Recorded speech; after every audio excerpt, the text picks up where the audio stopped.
We are most alive, we have the most energy, we are most intimate with our best selves when we're progressing towards our mighty mission. I think what's happened on the planet right now is there's been a great seduction and a great brainwashing. When we are kids, we want to be astronauts. We want to do all our dreams. And we're full of curiosity, and we're loving, and we're passionate, and we're strong. We're not afraid to be ourselves. But as we leave the perfection of childhood, the hypnosis and the brainwashing begin. Be reasonable.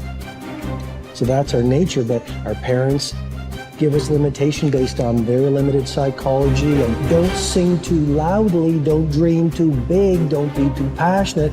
As we've left who we truly are, we've contracted. And now it's all about staying safe in the world versus going out there and letting our brilliant, our primal genius shine. And a lot of people just have stuffed that pain of disappointment and their doubt really deep inside, and they just are addicted to distraction and escapes because they don't want to deal with their potential that they've denied. What's the most important key to success? I think it's hunger. It's not getting satisfied. A hunger that doesn't go, a hunger to learn, a hunger to grow, a hunger to serve, a hunger to give, a hunger to create breakthroughs. Most people are hungry till they make a certain amount of money and then they get comfortable. And there's nothing wrong with that, but it's not about the money. It's not about the business. It's about your growth. Because every one of us either grows or dies. People ask me all the time, what does it take to be happy? I say one word, progress. Progress equals happiness, because achieving a goal feels good for how long? A week, a month, 3 months, and then there needs to be something else. And the reason for something else is because you gotta grow. I want to find more. All I can. And in that sack of you have to dive in that to find more. Because if you're not willing to go in there and face yourself, I can find anything. You can live right here on surface, man, right here on surface. So if there is an ending to this world and there is somewhere to go and there's a judgment, you're gonna get there and you might see a chart. And that chart might tell you who you should have been. And now you get the rest of your life to think about that. Now I could live a much better life if I just would have just suffered a little bit more. Success is not gonna show up at your front door and knock on it and say, here I am. It's not coming to look for you. In fact, success is not thinking about you. Success is already doing its job. You got to be willing to do your job. Each and every day that you are breathing in this world, each and every day that you are doing something in this world, you should be focusing on getting better, not worse. You should be understanding that, hey, I can't be this same person on a day in, day out type of way. I got to keep focusing and going further and going harder and going stronger and pushing myself till there's nothing else left to push forward. So now's the time for you to hit the gym of your life and start exercising your self-discipline muscle. No more talk, no more excuses.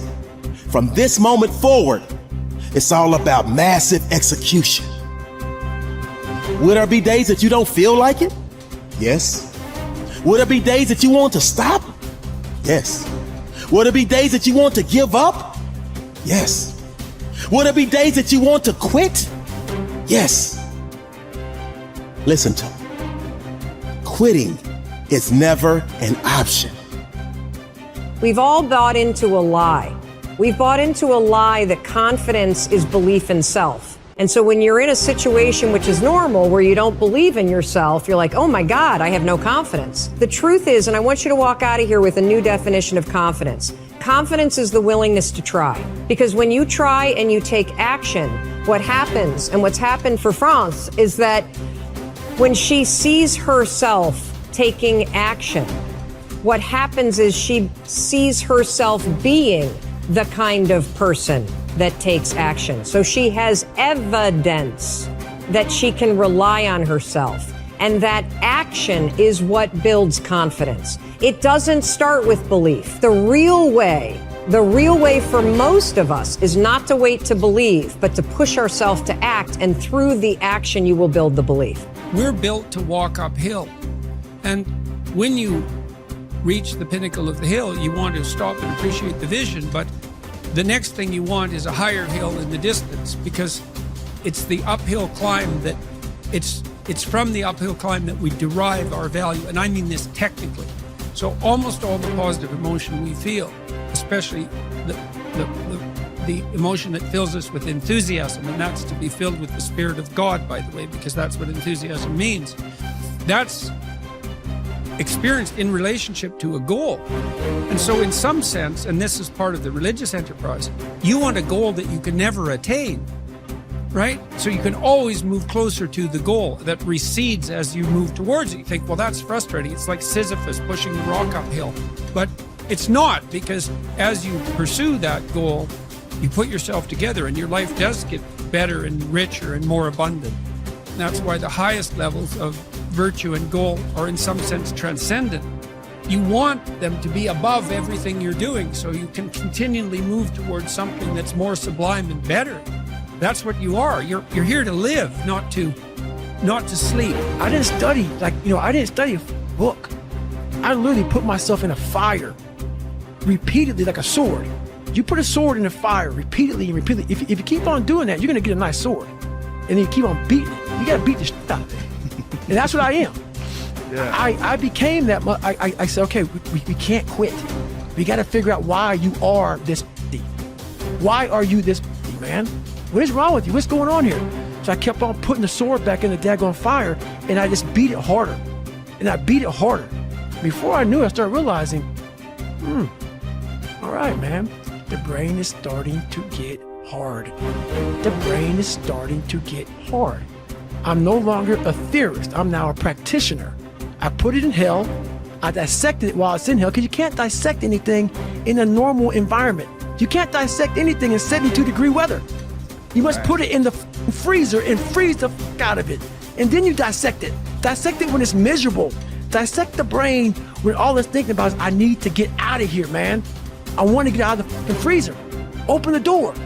And he said, nah, 5 more seconds, man. 5 more seconds in the freezer. And that's when you start to pick that brain apart. And that's what all this stuff did to me.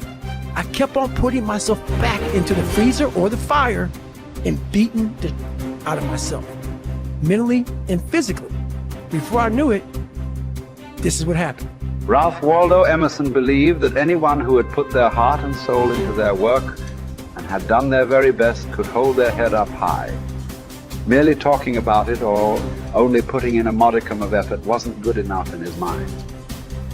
It was all or nothing. He believed that doing your best was an admirable quality, and that although you might not always be successful, knowing that you had done all you could was often all that mattered.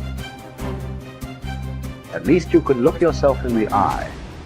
This ethos is central to many youth movements, such as the Scouts and Guides, and is a great philosophy for life in general. Indeed, doing your absolute best in everything you do is something that we should all aspire to, and it doesn't matter if it's at school, university, work, or home. If you think about it, doing your best is also central to self-reliance, because it allows you not only to test your capabilities, but also helps you to learn and therefore extend them. It's only when you are at the edge of your ability that you can really test your mettle and see just how much you can depend on yourself. Only ever working inside your comfort zone or doing just enough to get by may be easy, but is rarely rewarding. And it never allows you to develop into a fully rounded person or realize your full potential. The following quote from Theodore Roosevelt sums up the essence of Emerson's point. It is not the critic who counts, nor the man who points out how the strong man stumbled or where the doer of deeds could have done better. The credit belongs to the man who is actually in the arena, whose face is marred by dust and sweat and blood, who strives valiantly, who errs and comes up short again and again, who knows the great enthusiasms, the great devotions, and spends himself in a worthy cause, who at the best knows in the end triumph of high achievement, and who, at worst, if he fails while daring greatly, so that his place shall never be with those cold and timid souls, who know neither defeat or victory. When you are working on your next task, give it your full concentration and really put the effort in to produce the best possible end result. Even if it doesn't lead to glittering success, you should be proud of yourself for doing your very best. No man fails who does his best.